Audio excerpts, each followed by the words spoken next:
Very good morning, students.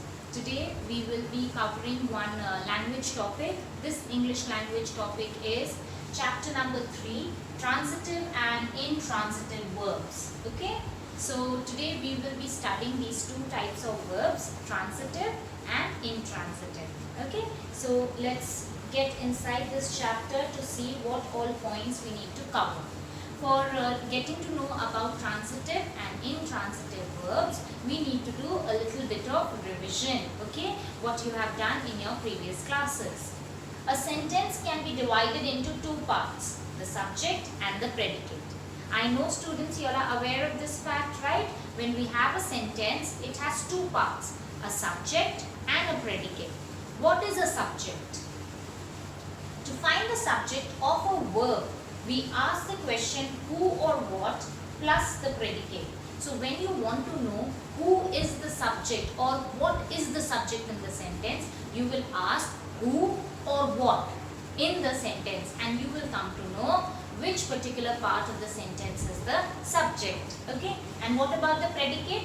The answer to the question tells us who or what the subject is, and the word subject refers to the simple subject, subject word or subject words. Now what do we understand by this point? Over here we understand that a subject can be a very simple subject, like Reena waters the plant. So Reena will be the subject, a simple subject. Sometimes the subject can be more than one word, like digital currency is the new mode of transaction, right? So digital currency is the complete package of subject. Is the word, okay, and the latter part will become the predicate. Is the new way of transaction will become the predicate. Okay, the more sentences we study, the more we will understand subject and predicate, and it is very important to understand subject and predicate in order to know transitive and intransitive verb. Okay, so the predicate must contain a finite verb. So I told you children, the second part of the sentence, that is the predicate, must have a finite verb. Now finite verb means a verb which has an object. Now what is a verb? A verb is children an action, right? Any action that is performed. So that action should have an object, on whom the action is being performed, right? So this becomes a finite verb when it has an object. You will be able to understand it with the help of an example. Boys play. Boys are playing football. Okay, so these are two examples. Okay, in the first example, boys play. Boys is the subject, predicate are plays. In the second example, boys again will be the subject, are playing football will be the predicate part. Okay, so playing is the verb over here and the object is football, the subject is boys. Simple, that's a very simple example of subject, predicate and the verb and object inside the predicate. Okay, so that is what your revision is about, subject and predicate. Now we will study subject and verb. Verb is inside the predicate. Okay, let's see how. Look at the following example. Kalyan wrote an essay. Okay, now can you tell me which is the subject? Subject is who or what. So who? Kalyan. Kalyan wrote an essay. So Kalyan will be the subject. Okay, wrote, you know the meaning of wrote? The action of writing. So it is a verb. Okay, so wrote will become a verb. If you see the second example, this old man sells flowers. Okay, so this old man is who or what? Who is selling the flowers? This old man. So the old man becomes the subject. Okay, and what is he doing? He is selling. So that's the action. That is the verb. Okay, we will go in the second part of the sentences later, the object part. Just now we are concentrating on the subject and verb, the action. Okay, the third example. The terrible flood will destroy all the crops. Okay, so the terrible flood, who or what will destroy? The terrible flood will destroy. So the terrible flood will become the subject and will destroy is the action over here, is the the verb over here. Okay, now let's see a little bit of explanation of these three again. Who wrote an essay? Answer is Kalyan. Okay, so Kalyan will become the subject of the verb wrote. So when there is a subject, the subject belongs to the verb. So the subject Kalyan is the subject of the verb wrote. Next one, who sells the flowers? Answer is this old man. So this old man is complete subject. Okay, therefore the subject of the verb sells is man. What will destroy all the crops? Answer is the terrible flood. So the flood is the subject of the verb will destroy. Okay children? In each sentence, the subject itself did, does or will do something. Now you know which is the subject. In our 3 examples over here, we all know which are the subjects. Can you tell? So the subject is Kalyan, old man, the terrible flood. Right? These are the subjects. Right? Are they doing any action? Are they doing something or something is being done to them? I think they are doing something. They either did something, will do something, or they've already done something. Okay?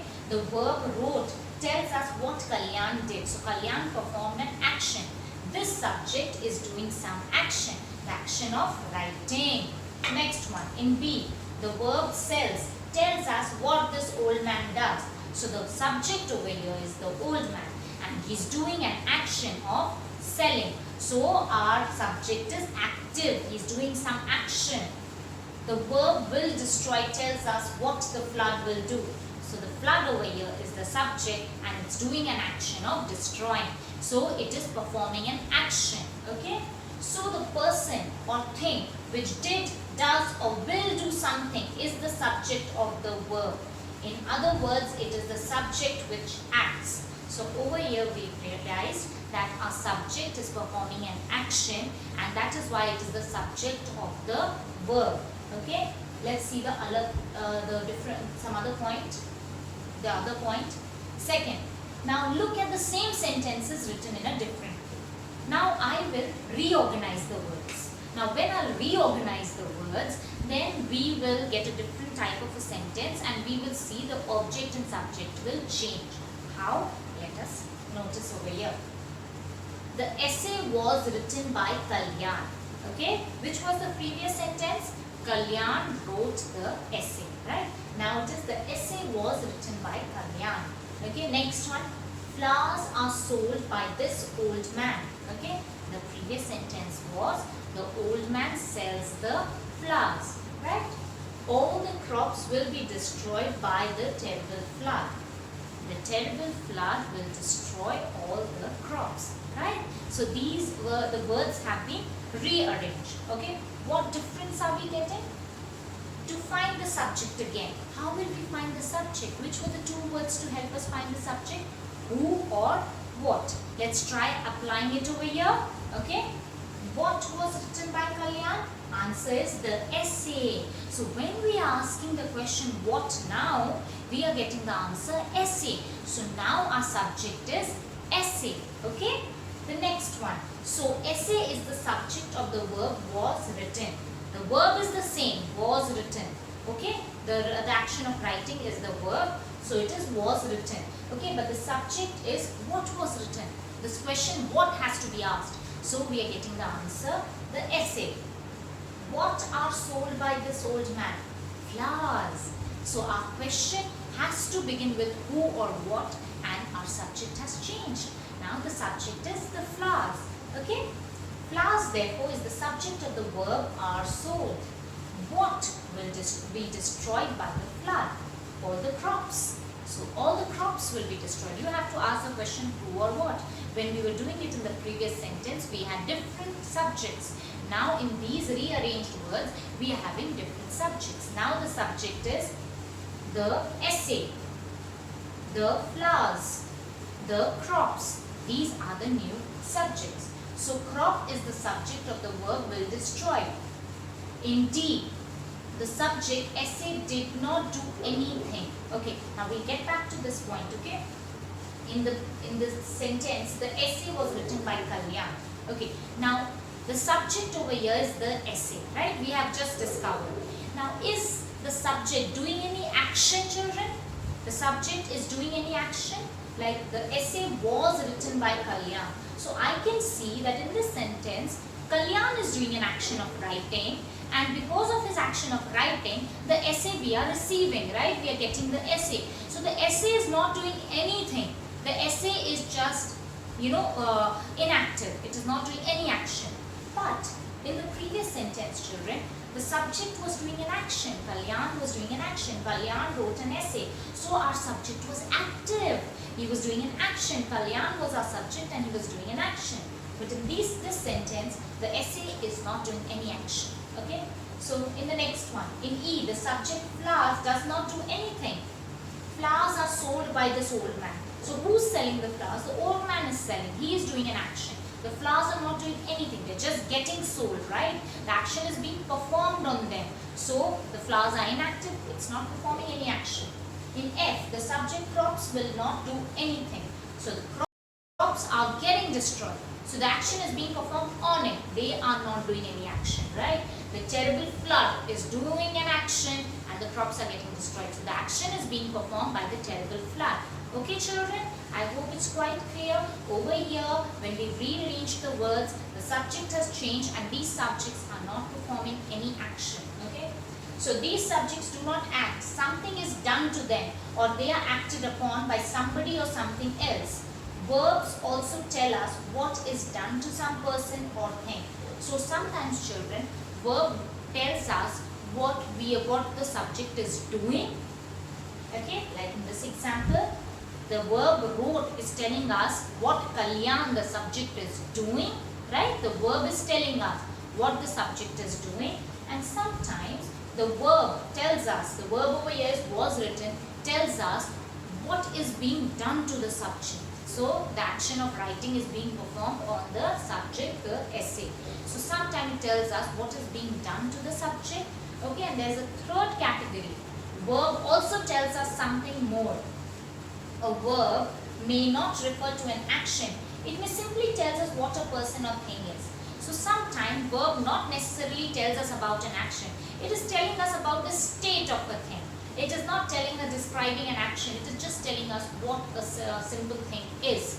Okay, like the rose is red. It is just telling the state of the rose. It is in red color. London is a big city. It is just telling us about London, right? Is the verb. It is just giving us a picture about London.